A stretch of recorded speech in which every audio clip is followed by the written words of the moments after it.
qui vont nous servir de base pour l'enseignement de cet avant-midi. Quelqu'un me dit Amen bien? Amen. Alors, le premier texte, c'est le 2 Samuel chapitre 3 verset 9. 2 Samuel, nous sommes dans l'ancienne alliance, 2 Samuel chapitre 3, le verset 39. Celui qui a trouvé peut dire Amen. Non, si tu as trouvé, je vais t'entendre bien, dis Amen. Je lis pour nous.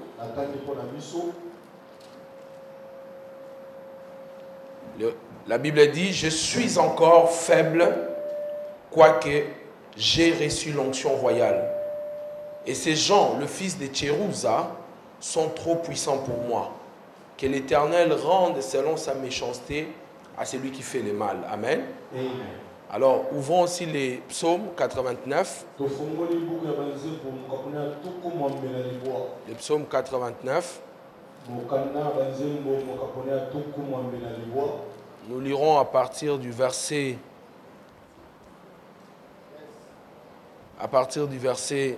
psaume 89. Hein? Si vous avez trouvé, dis Amen bien.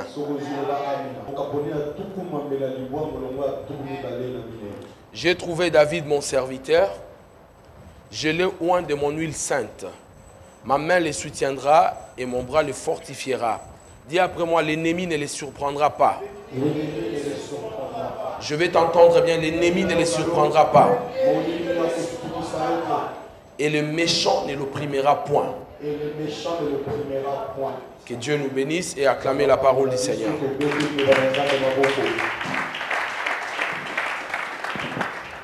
Ce matin, je vais partager avec vous la pensée de Dieu d'un jeune homme qui était un villageois parce qu'il vient de Bethléem. Et toi, Bethléem Ephrata, petite entre le milieu de Juda, de toi sortira celui qui pètera le monde. Dans cette ville, elle était petite. C'était un village. Mais Dieu a choisi un homme qui venait de ce village-là pour faire de lui un grand roi. Je vais anticiper un peu ces messages et je vais reculer tout à l'heure en vous disant, le problème avec Dieu, ce n'est pas d'où vous sortez, ce n'est pas d'où vous venez. Le lieu d'où vous venez n'est pas aussi important pour Dieu par rapport à là où il vous conduit. Très souvent nous pensons d'où nous partons, cela est déterminé par d'où nous venons. Amen. Donc, ce jeune homme, il est dans une famille nombreuse. Il est né de cette famille. Certaines personnes pensent que ce jeune homme, il n'était pas l'enfant d'Isaïe. Certaines personnes pensent que c'était l'enfant d'Isaïe. C'est une école. C'est la version de deux écoles. La première école pense que ce n'est pas le fils d'Isaïe. Pourquoi? Parce que David lui-même, il dit, je suis né dans le péché et j'ai été conçu dans l'iniquité. Pour certaines personnes de cette école, ils disent que lorsque David dit cela, prouve qu'il était un enfant bâtard. Et le fait que son père pouvait prendre un jeune garçon, le laisser paître les brebis, au lieu de prendre de ses frères qui étaient des grands, il est possible que ce n'était pas vraiment son fils. Bon, c'est une école, c'est une approche des écoles. Mais ce n'est pas ce que la Bible dit. C'est ce que certaines personnes pensent. Alors, dans une autre école, dont moi je me retrouve, je crois que David était le fils d'Isaïe. Parce que si David n'était pas le fils d'Isaïe, Donc David, le Christ ne pouvait pas sortir de David. Donc David devait sortir de cette tribu. Donc Judas avait reçu la promesse de produire le Christ. Alors si nous annulons David comme le fils d'Isaïe, donc David ne sera pas l'un des descendants de la tribu de Judas. Et le Christ ne peut pas être le Christ parce qu'il n'est pas sorti de Judas. Donc nous restons positionnés dans cette école. Alors, ce n'est pas vraiment important ce que je vais vous dire, mais ça vous permet de comprendre ce que je veux enseigner. Alors ce jeune homme, son père va le prendre et l'envoyer dans une bergerie. Il travaillait dans la bergerie. Et lorsqu'il a commencé son travail, où il commençait son travail toujours à partir de 6 heures. Les commentateurs disent qu'il partait à la bergerie à 6 heures du matin. Et il ne rentrait pas avant 18 heures. C'était son travail. La responsabilité qu'il avait d'élever les brebis de son père. Et de là, Dieu avait déjà commencé une école avec lui. Si Dieu a un grand plan pour toi, un grand avenir avec toi, ça ne va pas commencer par voler, mais ça va commencer par un pas. Chaque pas avec Dieu sera important. Tout ce qui vous arrive, comme problème, comme difficulté, comme souffrance, comme des questionnements, sans réponse, n'ont pas de sens pour vous, mais cela a beaucoup de sens pour Dieu. Il n'y a que Dieu qui est au ciel, qui sait vraiment ce que nous serons demain.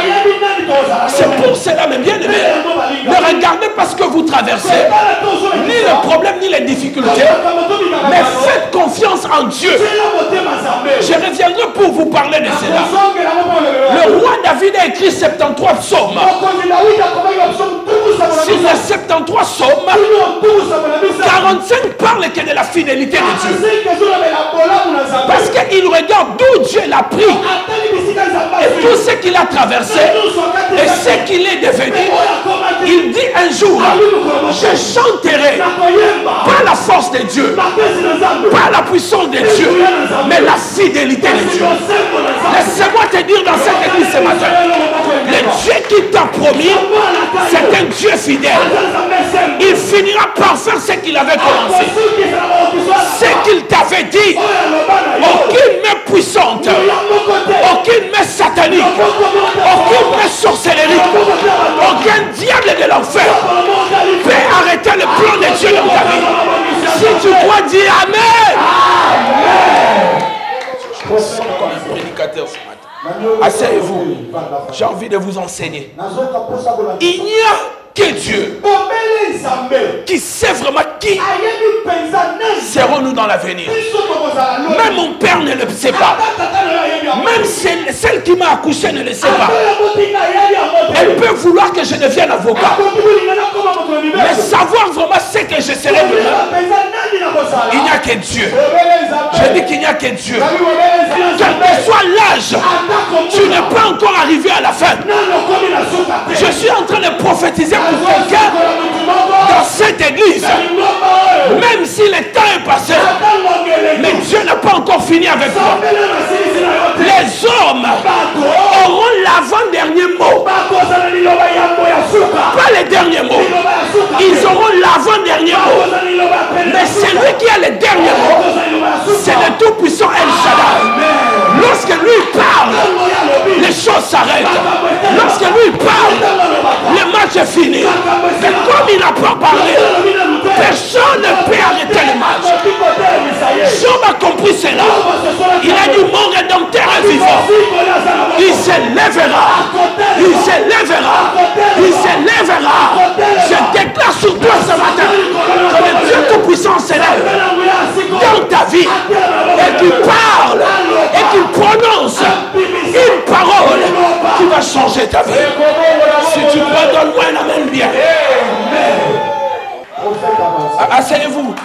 Vous m'excitez, vous me poussez de prêcher. Laissez-moi vous enseigner. La troisième vérité, le Dieu Tout-Puissant, il a la capacité de nous donner et les choses que nous cherchons et celles que nous ne cherchons pas. Élisabeth a cherché l'enfant toute sa vie. Mais vers le soir de sa vie, Dieu est venu lui donner. Tu ne fermeras pas les yeux sans pour autant embrasser la promesse de Dieu. Quand tu sens que les choses sont devenues tard, il viendra agir. Les jours où il a appelé les disciples, ils étaient en train de laver leurs filets. Le travail était fini. Il dit non, ne nettoyez pas les filets. Allez encore dans les eaux profondes.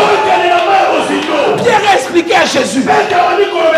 Peut-être parce que tu viens d'arriver. Avant que tu viennes, nous étions déjà là-bas. Et on n'a rien trouvé. Jésus a dit effectivement. Parce que c'était avant que je vienne. Maintenant, comme je suis là, retournez là-bas. Si les gens devaient te tuer, c'était avant que tu connaisses Jésus. Si ta mère devait te tuer, les sorciers devaient te détruire, c'était avant de connaître Jésus. Maintenant, ça devient trop tard. Amen. Dieu envoie le prophète. Il dit, va chez Isaïe. J'ai choisi un homme. Et c'est lui qui sera le prochain roi. Quand le prophète arrive dans la maison de David, du père de David, chose étonnante, lui-même David n'est pas là. Lui-même n'est pas là. Ce qui t'appartient, même si tu n'es pas là, elle ne partira pas. Elle va t'attendre. Le prophète vient avec l'huile. Il voit Eliab arriver. Il croyait que c'était le oint de Dieu. Il voulait le oindre. Dieu a dit pas lui. Le deuxième arrive. Le troisième. Dieu dit pas eux. Et le prophète pensait qu'il s'est trompé. Il pose la question à cet homme. N'as-tu plus d'autres enfants? Parce que Dieu m'avait dit ça sera dans cette maison.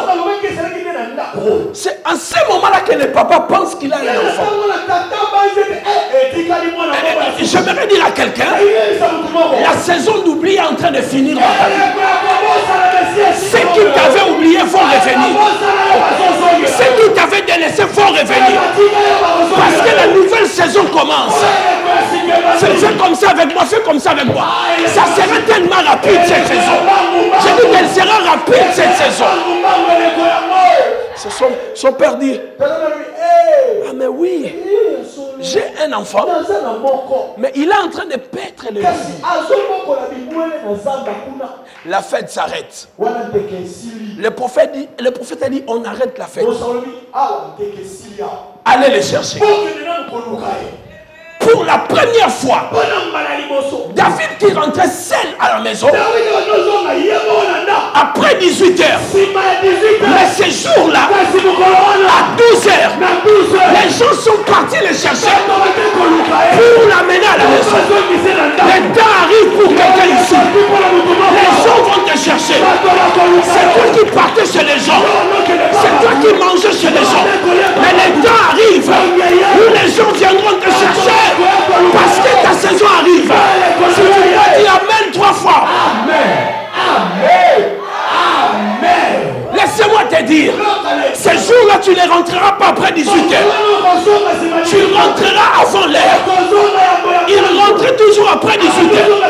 Mais ce jour-là, il est rentré à midi. On lui dit, on te cherche. Lui qu'on n'a jamais cherché. Même quand il se bat avec les lions là-bas, avec les ours, personne ne se soucie de lui. Mais ce jour-là, la fête s'est arrêtée. Tout le monde était intéressé à lui. La saison d'oubli est en train de finir. La saison de la recherche arrive. On va le chercher. Lui qui rentrait seul ce jour-là, il est rentré en cortège. C'est comme Joseph. Il est sorti de la prison. Il est sorti de la prison. Mais regardez ce qui se passe. Le même jour, on le nomme premier ministre. Et on a dit tous les Égyptiens s'agenouiller devant lui. Ce jour-là, vous savez ce que ça veut dire? Et ses collègues prisonniers, il les avait vus le matin. Il était prisonnier. Mais l'après-midi, il est devenu premier ministre. Et les gens se prosternaient devant lui. Et c'est lui qui l'avait jeté en prison. S'est agenouillé devant lui. Le temps arrive, bien-aimé. Ceux qui s'est joué avec nous vont voir la main de Dieu dans notre vie. Si tu crois, donne-moi un amen bien. Oh mon Dieu. Alléluia. Et la Bible dit, on va les chercher. Lorsqu'on va les chercher, tous ceux qui étaient dans cette fête-là, le prophète leur avait dit, sanctifiez-vous avant d'entrer dans la fête. Il était la seule personne qui n'a pas été sanctifiée. Pourquoi il n'était pas sanctifié? Parce que la fête était à lui. Il n'avait pas besoin de cela. Dès qu'il arrive, le prophète le regarde. Le psaume 89. J'ai trouvé mon serviteur David. Je l'ai oué. L'ennemi ne le surprendra pas. Quelqu'un me dit amen bien. Vous voyez comme vous êtes excité. David était aussi excité ces jours-là. Waouh! Parce que qu'est-ce qui s'est passé en Israël?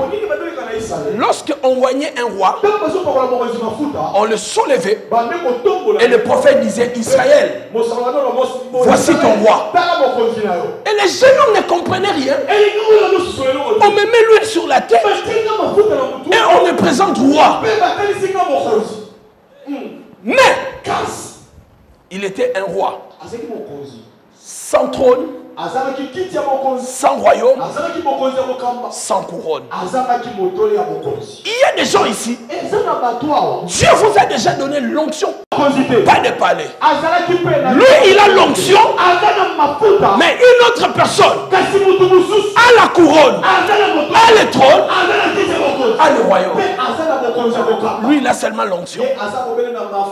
Il doit maintenant aller récupérer ces choses-là. Donnez-moi un amen. Est-ce que je peux enseigner comme je le sens? Dis amen bien. Il a reçu l'onction, mais il n'avait pas de trône.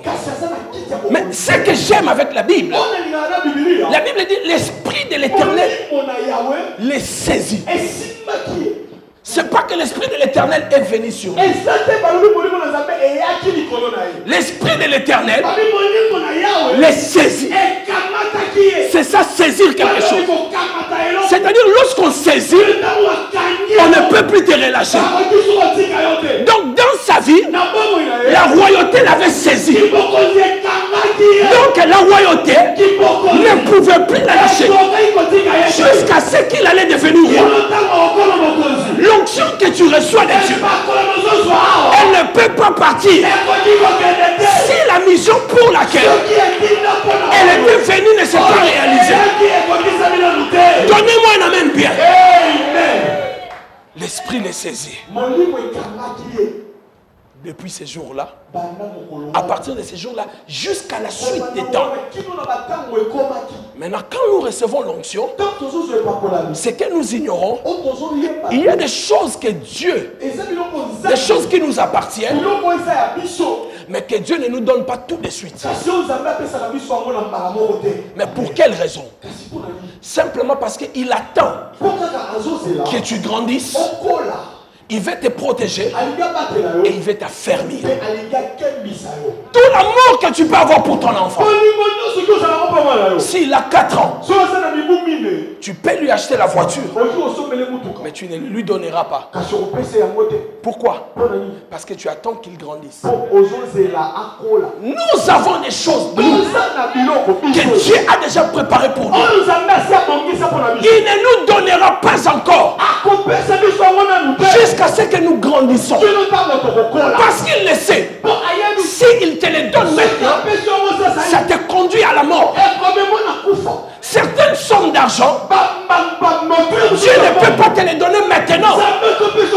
Tu risques d'abandonner la foi. Il va d'abord te faire grandir. Que ta foi, ton amour vis-à-vis de lui puisse grandir. Amen. Et David, Dieu le fait maintenant parcourir pour entrer dans le palais royal. Il était excité. Et il pensait comme Dieu l'avait oint, il deviendra le roi après un jour. Voilà qu'il reçoit l'onction. Lui-même, il dit dans les textes que nous avons lus, il dit, j'ai l'onction, mais je me sens encore faible. Il arrive des fois, tu sais que tu es un grand prédicateur. Tu sais que si on alignait des prédicateurs dans ce pays, je serais parmi les 5. Mais tu n'as qu'une église de 100 membres. Tu as l'onction, mais tu te sens encore faible. David dit, j'ai l'onction royale à moi, mais je me sens encore faible. Oui, comme ça. C'est comme ça que Dieu agit. Alors qu'il reçoit l'onction royale, voici la première des choses qui lui arrive. Au lieu de devenir roi, il devient chantre. Dieu le fait grâce parce qu'il manquait 3 choses: le palais royal, la couronne et les trônes. La première des choses, Dieu ne lui donne pas la couronne ni la chaise royale, parce que pour avoir ces 2 choses, il faut d'abord tuer la personne qui porte la couronne et le ôter du trône. Mais te faire entrer dans le palais, ce n'est pas un problème. Il est fait entrer comme un chantre. Ça lui fait mal. C'est moi qui dois être le prochain roi. Mais pourquoi je dois chanter? Dis amen bien. C'était rien pour David, mais c'était bien pour Dieu. Parce qu'à chaque fois qu'il était dans le palais royal, il commençait à voir, à comprendre le fonctionnement du palais royal. Donc Dieu ne peut pas te donner les choses s'il ne te fait pas d'abord comprendre le fonctionnement. Il entre là-bas, il n'est pas encore roi, mais il est en train de chanter. Pendant qu'il chantait, il pouvait entendre le roi discuter avec les généraux et il comprenait comment ça se passe. Il pouvait entendre le roi parler d'un projet et il pouvait comprendre comment les choses se passent. Il était un simple chanteur. Et quand il chantait, la Bible dit que c'était dans l'objectif d'aider les rois qui étaient devenus déments. Or, si le roi devient dément, il va prendre de mauvaises décisions. Pas seulement le royaume sera déchiré, mais c'est le royaume de David qui sera déchiré. Il va lui laisser un royaume déchiré. Donc ce que David fait, ce n'est pas pour l'intérêt du roi, mais son propre intérêt. Il y a des choses par moment que nous faisons, nous avons l'impression que nous les faisons pour les autres, mais cependant pour notre propre intérêt. Il était en train de chanter pour le roi. Et la Bible dit, Lorsqu'il a fini cela, la deuxième chose qui lui arrive, dans 1 Samuel 17, verset 15, il retourne paître les brebis de son père. L'onction royale est là, mais il est en train de paître les brebis. Mais le problème, c'est que l'onction l'avait déjà saisi. Même s'il faisait un autre travail, il allait finir sa vie comme un roi. La deuxième chose qui lui arrive, il redevient le berger. La troisième des choses, il n'est pas encore roi. Il devient un garçon de course. On lui donne le pain, va déposer à tes frères qui sont à la guerre. Mais il a l'onction royale. Mais pourquoi Dieu ne le conduit pas directement au trône?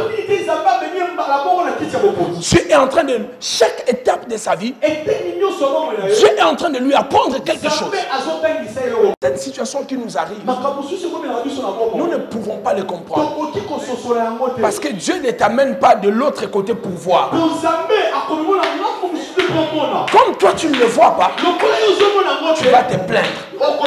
Tu vas dire à Dieu, pourquoi m'as-tu abandonné? David pouvait le dire aussi. Oui, il a commencé même. Il a dit, un jour je vais périr. Un jour ces gars risquent de me tuer. Mais il ignorait le plan de Dieu. Faute de temps, j'aimerais tellement vous dire beaucoup de choses, mais vous allez voir petit à petit comment Dieu a commencé à fermer le trône de David. La première étape, Dieu lui envoie des gens frustrés, des gens qui avaient des dettes, des gens qui avaient des problèmes. Ils étaient à 400. Ils sont venus voir David. Ils ont dit à David, nous voulons que tu sois notre chef. Il ne les a pas cherchés. Mais les gens commençaient à venir vers lui. Est-ce que tu peux devenir notre chef? Mais le dernier groupe de gens, j'aimerais quand même lire pour vous. Parce que ça m'intéresse. 1 Chronique chapitre 12. Et c'est là où on va clôturer vraiment. 1 Chronique 12, rapidement. Verset 8, frère Yann, lis pour moi. Très, très rapidement. Oh mon Dieu. Oui, oui, très rapidement. Parmi les Gadites, les hommes vaillants partirent pour se rendre auprès de David. Voilà. Forteresse du désert, des soldats exercés à la guerre, armés du bouclier et des lances, semblables à des lions et promptes que des gazelles sur des montagnes. Oui. Ézer le chef, Abdias le second, Eliab le troisième, Ishmana. Lis pour moi le verset 22 et je vais expliquer. Oui. Et de jour en jour, oui, des gens arrivaient auprès de David pour le secourir jusqu'à ce qu'il ait un grand camp, comme un camp de Dieu. Ce que j'aime ici, la Bible dit, David il a eu maintenant un camp d'armée. Et on compare le camp de David avec le camp de Dieu. La Bible dit que c'était devenu comme le camp de Dieu. Mais comment cela était fait? La Bible dit de jour en jour. Dieu ne fait pas les choses brusquement comme ça. Il va aller avec toi de jour en jour. Toi-même, tu ne vas pas constater le changement. Mais un jour, tu vas voir, tu as beaucoup changé. Il était faible. Il avait dit, j'ai l'onction. Mais je suis faible. Mais ici, la Bible dit, son camp est devenu comme le camp de Dieu. Et les gens qui venaient le soutenir, on les comparait avec des lions. Dans l'art de la guerre, on les comparait avec des gazelles. Dans l'art de courir. Mais laissez-moi maintenant vous dire la bonne nouvelle. La bonne nouvelle, c'est le verset 29. Lis pour moi rapidement. Verset 29. Verset 29. Oui. Des fils de Benjamin, frères de Saul, 3000. Jusqu'alors, la plus grande partie d'entre eux étaient restés fidèles à la maison de Saül. Dans le dernier verset que nous venons de lire, la Bible dit, Même les gens de Saoul. Maintenant, tu ne comprends pas. Tu ne comprends pas. Saoul, c'est lui qui cherchait à tuer David. Même les gens de sa famille sont venus vers David. Parce qu'après la mort de Saoul, ils étaient restés fidèles. C'est comme les Mbandi et les Bangala qui étaient restés fidèles à Mobutu après sa mort. Mais la Bible dit, et même sont venus 3000 hommes sont venus vers David pour dire à David, nous te reconnaissons roi. Quand la faveur de Dieu arrive, tu oublies les souffrances. Les ennemis d'hier deviennent les alliés d'aujourd'hui. Je déclare sur toi, tous ceux qui en veulent à ta vie, à cause de la faveur de Dieu, ils deviendront tes alliés. Ceux qui voulaient te tuer, à cause de la faveur de Dieu, ils viendront te soutenir. La Bible déclare, quand Dieu approuve la voix d'une personne, il dispose favorablement à son égard, même ses ennemis. Je déclare sur quelqu'un ici, tes ennemis chanteront pour toi. Ceux qui voulaient te tuer viendront vers toi pour te reconnaître. Si tu crois, dis Amen 3 fois comme Amen. Amen. On acclame le Seigneur. Gloire au Seigneur. Acclame le Seigneur. Oui, tu le fais bien. Tiens-toi debout. Acclame le Seigneur.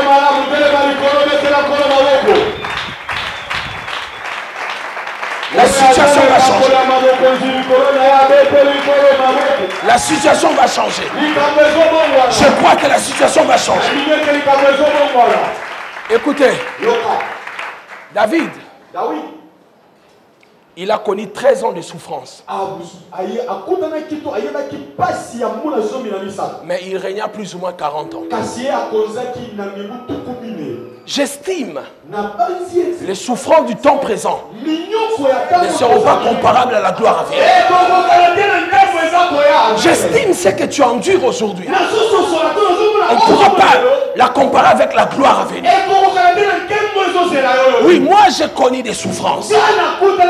Aujourd'hui, vous dormez peut-être à la moquette. On dormait sur les bancs de l'église. Et cela a pris 13 mois. Mais aujourd'hui, on a un témoignage. On a dormi sur des banderoles de l'église. Et on avait des cahiers comme ça, plein de promesses. Et quand ça ne marchait pas, on lisait. Mon fils, je vais t'envoyer en Europe. Tu tourneras le monde. Là, tu regardes.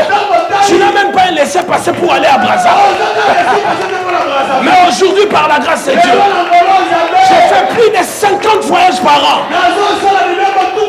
Parce que quand il parle, il le fait. David a dit, j'ai plus de 40. David a chanté la fidélité de Dieu. Il regardait lui qui était un villageois. Quelqu'un que Dieu a ramassé de nulle part. Et il est devenu quelqu'un d'important. Mais je ne sais pas si je te parle. Peut-être toi tu viens d'une grande famille. Tu es riche. Ça ne te concerne pas. Mais c'est nous qui venons de familles pauvres. Célébrer la fidélité de Dieu. Laissez-nous célébrer Dieu. Même pour les costumes. Même pour la cravate. Je n'avais pas toutes ces choses. Laissez-moi les célébrer.